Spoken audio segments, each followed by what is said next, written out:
Hello and welcome back to the Content Bite. We are a podcast for anyone who uses their words to make money. I'm Rachel Smith, a journalist, copywriter and content producer and founder of Rachel's List. And I'm just getting over a laughing fit. Sorry about that. I'm here with my co-host, Lynn Testoni. Hi, Lynn. Hi, Rachel. We do love a laughing fit. I think it's nice. It's good to be having fun. We are having a laughing fit with our guest, who we're going to tell you about in a minute. But first, Lynn has to introduce herself. Yes, I do. So I'm also a content creator, writer and journalist. And today's episode is all about turning a side hustle into a well-paying career. We are excited, Rach. I have a side hustle, but it's not a well-paying career for me. But anyway, it's very exciting. We have a great guest on today, don't we? Someone that we both know, Jen Bishop, the founder of Interiors Addict, which is a website about design, interiors, of course, and all things beautiful for the home. I'm going to tell you a little bit about Jen. This is me. We're not coming across very professionally, are we, Jen? Sorry about that. That's okay. I'm all for keeping it real. Yeah, exactly. Good. So I'm going to tell us a bit about Jen. So Jen is also a former journalist and a magazine editor, and she's now the founder, publisher and owner of the Interiors Addict. And she is an ordinary girl, which I would dispute, but anyway, with no design qualifications, but just a serious love of all things decor and homewares. And a very good lipstick collection. Sorry. Yes. Yes. Started in 2011 as a hobby, Interiors Addict has been Jen's full-time job for more than 7 years. Actually, it's 8 years this week, I think. 8 years. It is this week, yeah. It is. It's a content-rich site and it ranks very highly on Google.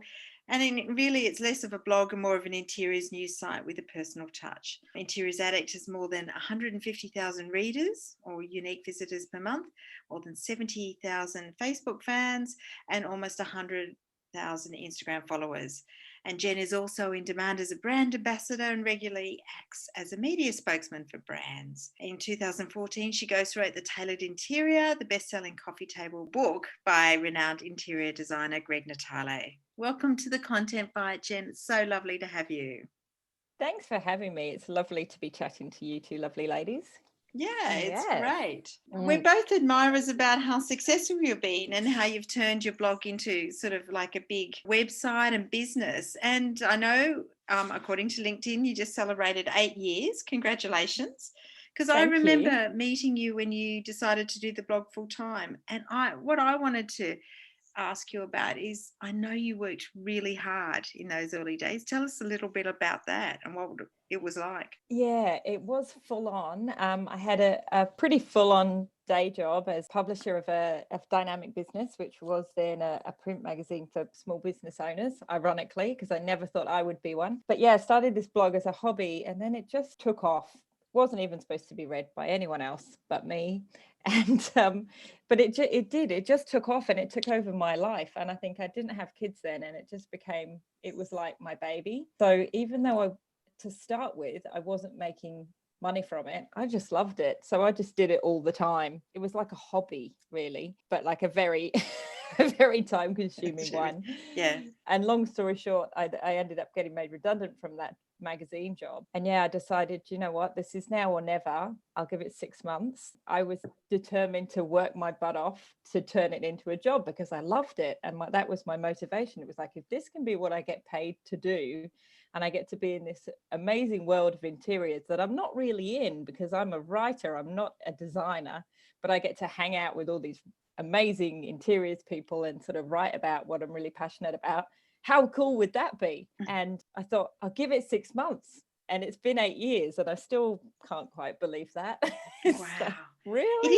It is the dream, isn't it? To sort of turn a little side hustle like a blog of things you like into a business. It really is, to be honest. And, you know, we've talked before about how it doesn't come easy and there's a lot of hard work involved, but it is the dream, even with all the, you know, the bits you don't want to deal with, like tax and, you know, chasing invoices and things like that. It still is the dream, to be honest. I'm I can't imagine doing anything else now. We wanted to ask you if there were moments when you wanted to give up. I mean, do you think there were, or it sounds like you were so passionate about it that you never wanted to give up? Why don't you tell us instead what it was like in the early days and what your days are like now working on Interiors Addict? Is it very different what you do these days compared to the beginning? Yes, it is. Yeah. And that's actually a really good question, because in the beginning, I did absolutely everything.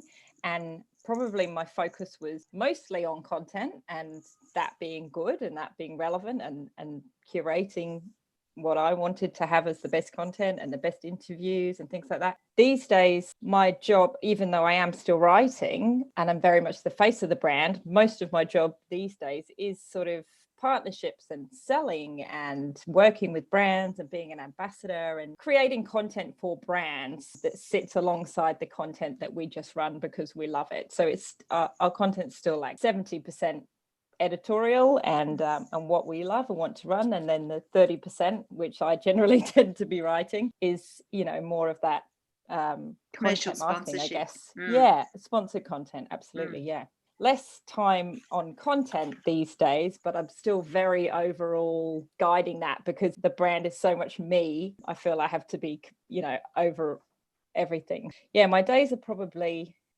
just as busy now because I have 2 children and I didn't have them when I started it. So I probably do less hours of work these days because I have other people helping me.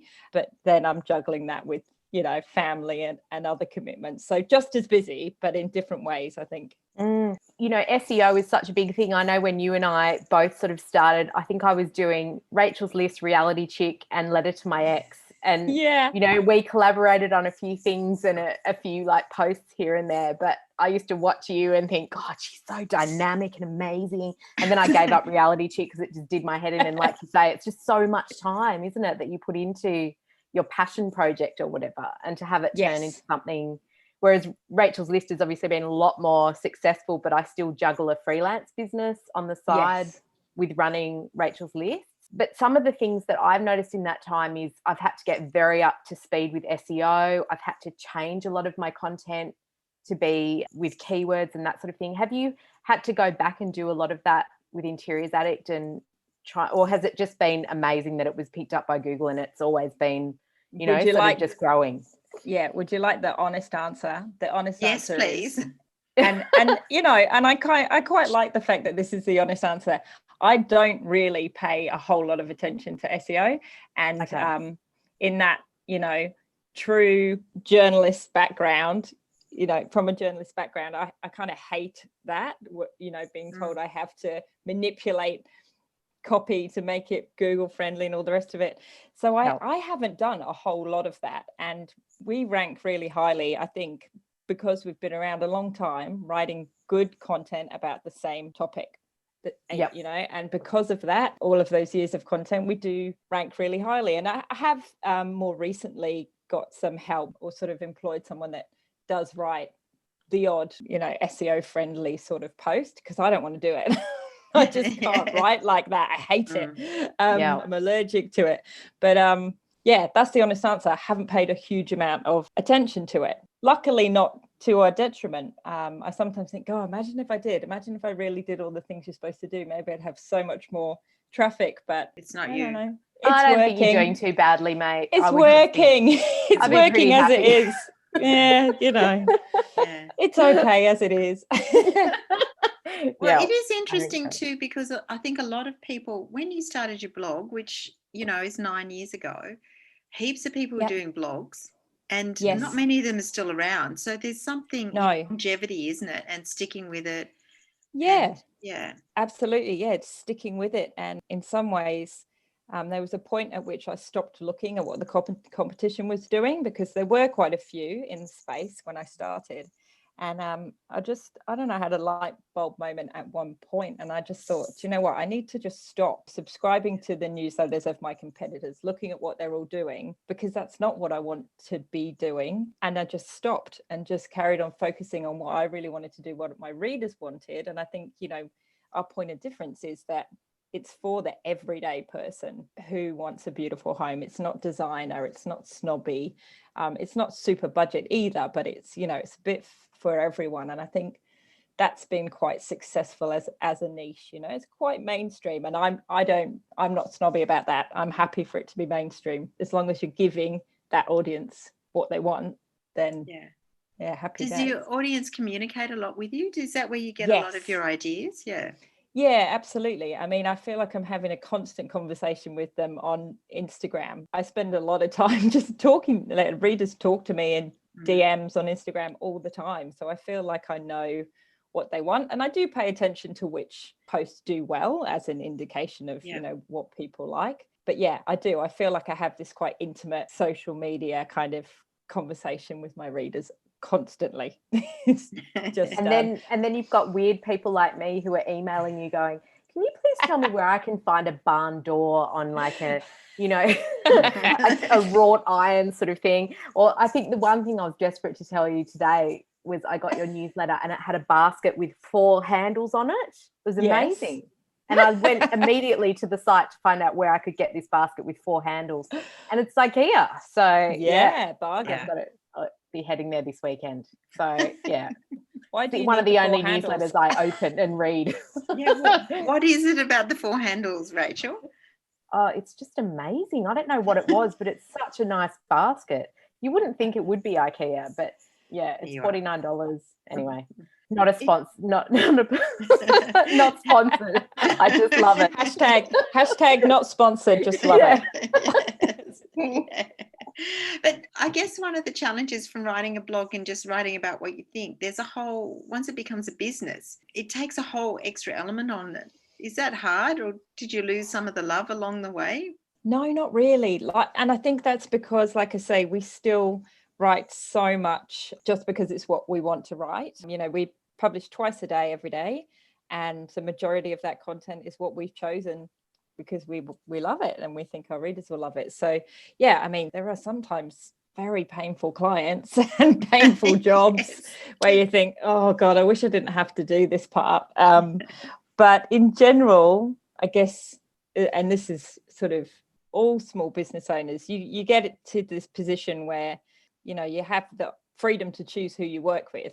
So that's important, I think, that you don't align yourself with brands that are not right. Yeah, I've got this a rule now that if I get a really icky feeling about a job I'm being offered, and I think, oh, I just don't know, this is going to be a nightmare.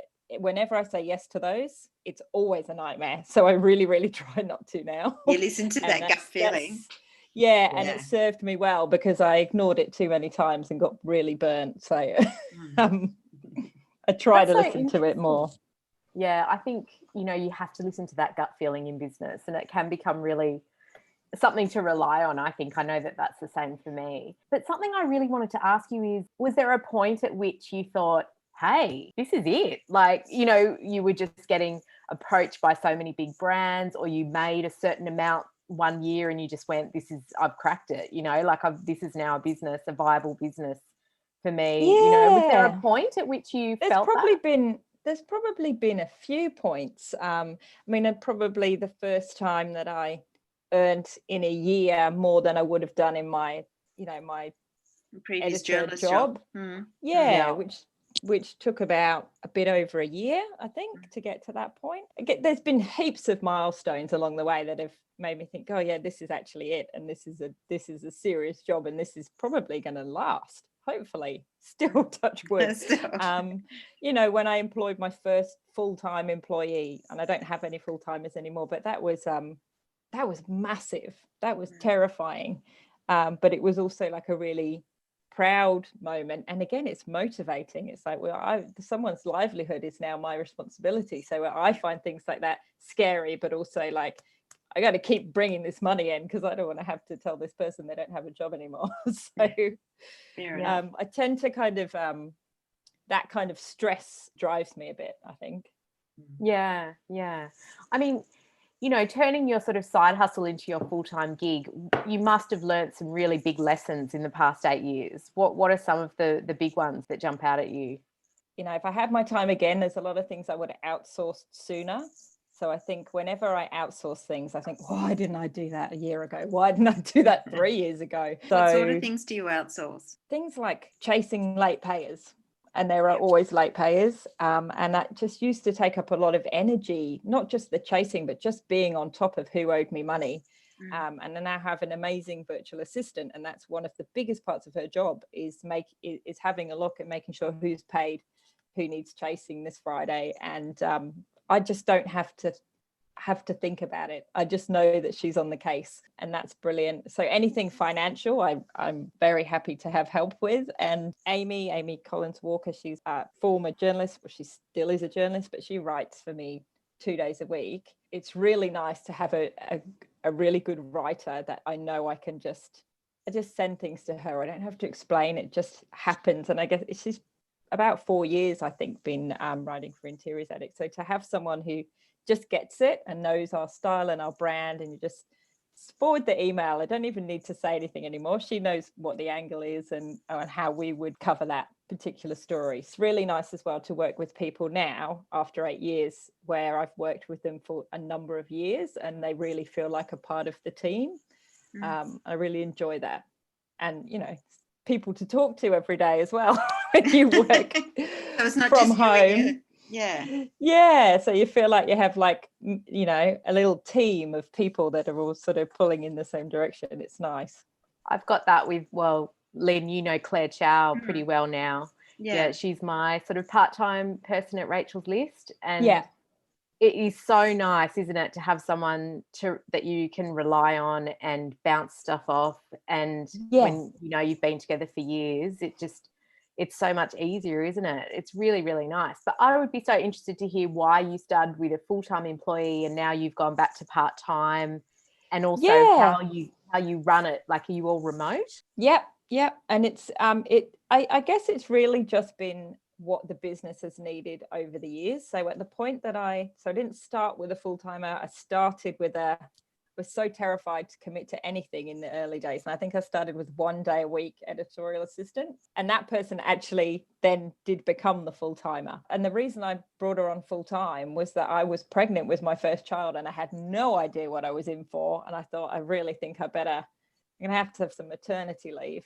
Not that I had much of that in reality, but I just knew I actually needed to have, to be able to step away to have a baby. And so that's why I had a full-timer at that point. And then at the point where she moved on later on after a few years and she went on to Sky, I reassessed it and I thought I actually don't need a full-timer at this point. So it's sort of constantly reassessing what I needed. And at other times in the early days, I had an agency that sold ads for me because people used to buy ads. Well, now they don't. They buy sponsored content. So, don't need them anymore. Then, it just varies with what the business needs, what I need. And the way it is now is brilliant. But next year it could be completely different. So who knows?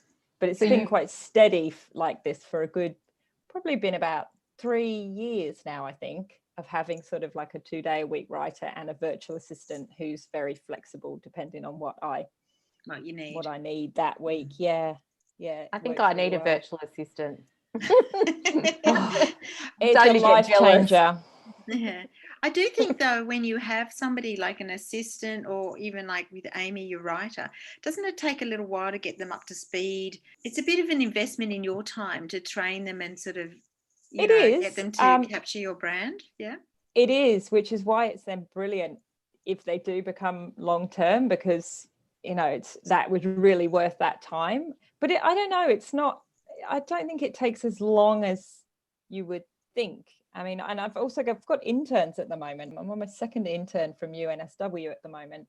And that's been interesting because when you have to teach someone how you do things, which I haven't had to do for a long time because I've had these people that have been on our team for years, that's quite a good learning experience for me because it reminds me, oh yeah, that's how we do that. And you kind of reassess your business again from having to teach it to someone else. That's interesting. What do you love about the blog, and what's the hardest thing the biggest challenges? I just absolutely love the fact that this is my job. I am still as excited about that. I am a writer and a person that loves to create content who happens to just get really excited about interiors and have a bit of an eye for it. But I always felt like making my house nice was my hobby. and being able to write and create content was what I was good at. And to put these two things together and to sort of be my own boss and do my own thing and have flexibility, with my small kids, the eldest of which starts school next year, I just feel super lucky to have had all this time with him while he's been not at school. So what I love about it combines everything I love, and it's flexibility around a family. I guess that's what I love. The challenges, I mean, there's been some this year. For anyone.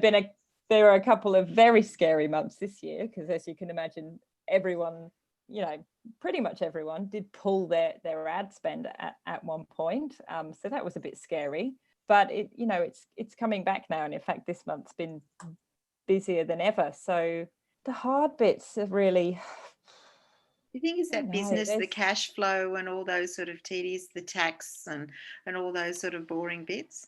Not really. Even that's just become so used to it now, I think. And like I say, I've got, the right sort of help with that side of things. It used to do my head in, but now it's, if you got the right people helping you, that becomes better. There's sometimes, do you know what? It's very obvious to me what the biggest challenge is. The biggest challenge is running a business when you have two small children and choosing, I guess, to have limited childcare. That's the biggest challenge now for me. Is doing it. It's like one of the advantages of being self-employed, but it's also probably the biggest challenge. Finding a quiet spot these days to do anything on the phone and things like that. But I'm used to it. It's kind of like my kind of crazy, and it is what it is. I was also going to ask you, I know that you sort of edged into, you started Reno Addict. I can't remember what year you started that, but was that sort of because you were renovating and it was interesting, and you also knew that there was scope there to get more sponsored content and that sort of thing? I think it's I never sit still and just think, well, this is good, this is working. I feel settled that, I can just rest on my laurels. So I'm always trying something new and thinking, what's the next thing? And, staying relevant, I guess, because so many people have come and gone. So Reno Addict was, I could see that there was a lot more interest in renovating. And I thought, this could work. Maybe this could work as it's a standalone site. So I did launch that as a standalone site. And then probably after about 2 years, I decided to just actually bring it into Interiors Addict as its own section, because it wasn't the case that there were these two separate audiences that wanted two websites. They were pretty much the same. I worked out it was the same audience in a lot of respects. They loved interiors, but now they wanted to know about renovating as well, or they couldn't afford the house they wanted. Therefore, renovating was the way to create, to turn their home into their dream home. And it just works much better together. But I launched another one like before that called Appliance Addict, which really didn't last for very long. But I'm just always happy to give it a crack and see what happens. And in that case, it wasn't really worth the doubling up on resources. I had a separate writer on Reno Addict. It just didn't make sense. But people still really love the renovating content and the real before and afters. So it's just a section now on Interiors Addict. Well, I know that the days of getting sent stuff for a lot of journos are over, but please just make me jealous. Do you get sent all the cool stuff that you write about? Is Damien just like, oh no, not another delivery? And know that he's going to come home and the living room's going to be completely revamped in another, blue motif or something completely different? Yeah, it's I do get sent quite a lot of stuff, but it becomes less exciting, which probably makes me just old and boring. But when you set your house up, when you kind of like buy your family home, and we have been sort of making this into our family home, you get sent lots of beautiful stuff, but if it doesn't go with what you've got going on, you don't just put every other cushion on the lounge, and it's just not. So in some ways it feels quite wasteful to me. So I give a lot of stuff away. I do also get discounts as well, which that's where it gets dangerous, because that's where I get to pick. And Damien does, he is kind of used to it now. I can quite often just say, oh, I got sent that. No, I haven't. I didn't buy that. Someone sent it to me. How generous. Hopefully he doesn't listen to this podcast. I used to change things around a lot more though back in the day. I just was so exposed to everything. I used to change my house all the time, but then I got over that. It's like that you can't just keep doing that forever, and you develop, I guess, more of your own style. And did you find coming into interiors after being in a different sort of niche, was it a bit cliquey? Was it really hard to sort of break into that sort of niche?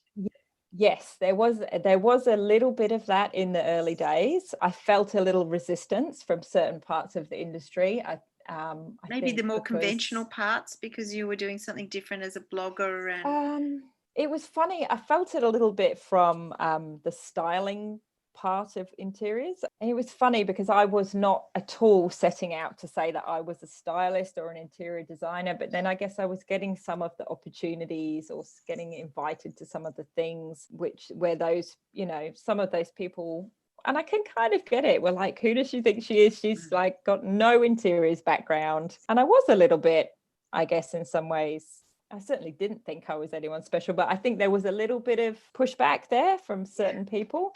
But I think, you prove yourself by just consistently, doing the same thing. And I think a lot of those people then realized I could actually do them favors because I had a big audience and I was more than happy to highlight what they were doing and shine a spotlight on them. And after a while, I didn't feel it anymore. So I guess I sort of just, people realized I was there to stay and that I wasn't out to get anyone. I was in fact probably out to promote that industry and the people in it, which was a good thing for them. So, but I have to say, like, so many big names in the industry were just like enormously generous and kind to me, for like Greg Natalia, who are, hugely successful and didn't have any snobbery about, speaking to this new little blog on the street. So I'm very grateful for that. A lot of people were very, very good to me. Oh, that's nice. I mean, I've got a very soft spot for Greg Natale. He's a joy to interview, and he is lovely, and he's a wonderful interior designer, but he's also quite amazing, a nice person and very generous. Yes, absolutely. With his time and his expertise. Yes, definitely. Yeah. And I do love the book you wrote of his. Yes. Yeah, so to get to be asked to ghostwrite this book was just like an enormous privilege. That was a huge, I still say that was a massive pinch myself moment, and it was a really interesting experience because I've never done a book, especially I haven't ghostwritten a book, so it's a completely different kind of writing for me. So yeah, quite proud of that one. Well, look, I mean, you were such a success story in the journalism world and in the content world. And we've had such a crappy year all round for journalists especially, and it just goes on. But what would be your advice to journos out there right now who might have a, kind of burgeoning side hustle and want to take it somewhere? Would you have any words of advice for them? I do. I mean, this doesn't really change. The advice I give on this is that I always think if I'd started my blog with the intention of it being a business or to make money, I just don't know whether it would have been as successful as it has been. A lot of it was because it was such a passion. So I guess that then leads into, if it is, and it sounds so cliched, I know, but if it really is your passion and you're prepared to work really hard, then why not give it a crack? Because people still want to consume content just in different ways and online more than ever, in fact. So I guess even though it does feel like a pretty depressing time in some respects to be a journalist, is certainly in print, and all my background was in print before I did this, so I was not really that up to speed with digital and have made it all up as I've gone along. It absolutely can be done. And I also think that for any journalists out there who sort of are out of work and have been made redundant and all that kind of thing, content marketing is still absolutely huge. And even though it's not, content marketing isn't journalism, there are so many transferable skills there, and it's not as, writing that kind of copy isn't as terrible as some people might think it would be, well, that sounds boring and all the rest of it, but it's actually quite challenging and interesting, and us journalists have all the skills to do that kind of writing, and it can pay a lot better than journalism, let's face it. I also wanted to share something that I remember you saying quite a few years ago. We were at some function. Remember them? when we go out. Lunches. Yeah. One of the things you said to me, which really stuck with me, is that you'd always made a decision to be kind. Yeah, absolutely. Yes. And that to work really hard makes and a be difference. kind.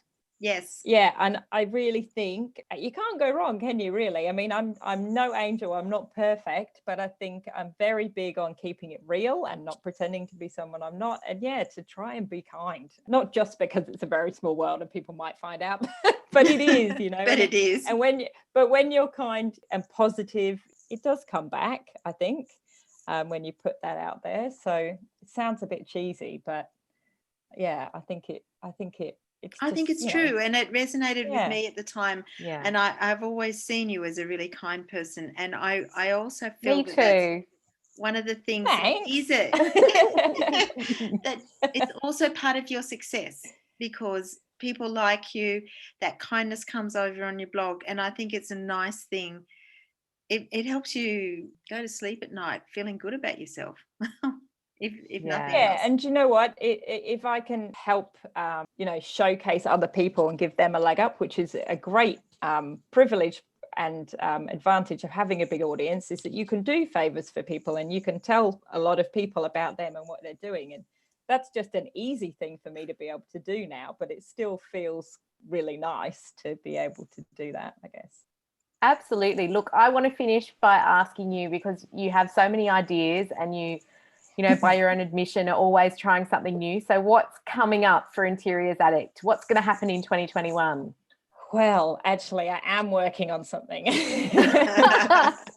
but it keeps getting pushed to the back burner because I'm so busy at the moment. All of a sudden, it's gone from one extreme to the other. But yeah, I am working at the moment on an online membership. So I guess a paid monthly, more of a VIP sort of access to exclusive content and to me and to sort of all these amazing contacts that I have in the interiors world. So it's kind of what everyone seems to be doing at the moment, is creating an online membership. But yeah, I'm trying to work out and refine exactly what that will be like for Interiors Addict. So yeah, watch this space. How cool. How cool. That is exciting. Feel free to ask me any questions about online memberships. Yes. You'll regret saying that. Oh God. But that's okay, Rachel, because you'll be kind. I have many questions. Yes. I think that's an entirely other podcast episode, online memberships. Yeah. Oh, this has been so lovely. I can't believe we got to talk to you finally on Zoom in person. I know. It is and hopefully maybe in real life next year sometime. Yes, when we all leave our rooms. Yes. Yeah. Yeah. Thank you so much for coming on and chatting to us, Jen. We really appreciated the time. It's great. And I think that's the end of our show, isn't it, Rachel? It is. Look, Jen, it was so lovely just hearing about your journey, especially as I've followed it so closely over the years. And, I'm such a fan. So thanks again for sharing your evening with us. It's been great. Thank you. You're so welcome. Thanks for having me. All right. That's the end of the show. So if you like us, don't forget to leave a rating and review on iTunes and Stitcher, because the reviews give us warm fuzzies. Just be kind. They do. Yes. Helps others find us. Make the review kind. We like kind reviews. And also the show notes and how to find and get in touch with Jen, with all her links and everything, will be on the Rachel's List site under blog, to get all the show notes, and we'll put that all up this week. Thank you. Yes. Thanks again, everybody, and we will see you next week. All right. Bye. Okay. Bye.